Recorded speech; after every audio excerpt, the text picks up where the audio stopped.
ছায়াযুদ্ধ থেকে যেন ক্রমেই প্রকাশ্য যুদ্ধে লিপ্ত হচ্ছে আঞ্চলিক চিরশত্রু ইরান ইসরায়েল। ইসরায়েলি ভূখণ্ডে তেহরানের নজিরবিহীন আক্রমণের প্রতিশোধে ইরানের ইস্পাহানে নেতানিয়াহু বাহিনীর ক্ষেপণাস্ত্র হামলার জেরে যুদ্ধ বেঁধে যাওয়ার আশঙ্কা বিরাজ করছে মধ্যপ্রাচ্য জুড়ে।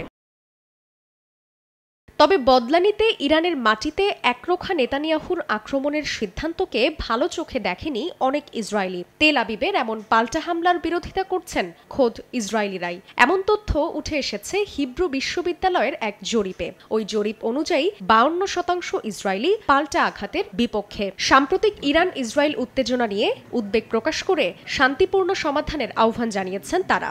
We are going to be here together. And I hope we'll find some kind of solution to the conflict. শুধু তাই নয়, তেল আবিবকে আপাতত ছাড় দিলেও সময় মতো ছেড়ে দেবে না তেহরান, এমনটাই মনে করছেন অনেকে। এতে ইরানের জবাব কতটা ভয়ঙ্কর হতে পারে তা নিয়ে আতঙ্ক বিরাজ করছে অনেকের মাঝে। এর মধ্যেই আতঙ্কে ইসরায়েল ছাড়তে শুরু করেছেন বিদেশি নাগরিকরাও। 1, 2, 3 ঢাকায় জমি জিতে নিন 100% ক্যাশব্যাক সহ 20 কোটি টাকার পুরস্কার।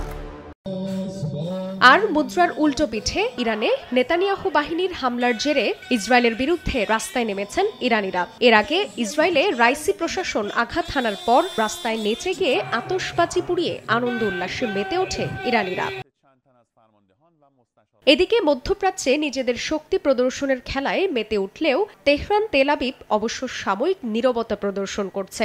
আর এতেই প্রশ্ন উঠেছে, আক্রমণ পাল্টা আক্রমণের মধ্য দিয়ে ইরান ইসরায়েল উত্তেজনা আপাতত শেষ হলো, নাকি দুপক্ষই সময় নিচ্ছে পরবর্তী চালের জন্য? আন্তর্জাতিক গণমাধ্যমের বিশ্লেষণে উঠে আসছে, সীমিত প্রতিশোধ নিয়ে থেমে গেলেও একে অন্যের সঙ্গে দীর্ঘমেয়াদী খেলার কৌশল বেছে নিচ্ছে কিনা ইরান ইসরায়েল, এমন শঙ্কা থেকেই যায়।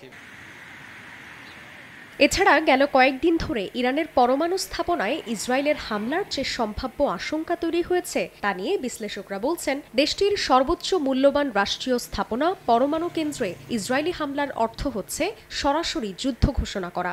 এতে কোনো রকম আঘাত এলে তেহরান যে বরদাস্ত করবে না সেই হুঁশিয়ারি আগেই দিয়েছেন প্রেসিডেন্ট ইব্রাহিম রাইসি। আর এমন কিছু হলে একদিকে ইরান সমর্থিত সিরিয়া, লেবানন, ইয়েমেন ও ইরাকের সশস্ত্র গোষ্ঠীগুলোও সংঘবদ্ধভাবে ইসরায়েলের বিপক্ষে যুদ্ধে নামবে। অন্যদিকে ইসরায়েলকে বাঁচাতে তার মিত্ররাও ঝাঁপিয়ে পড়তে পারে। এতে গোটা মধ্যপ্রাচ্যই অস্থিতিশীল হয়ে পড়ার সম্ভাবনা তৈরি হচ্ছে।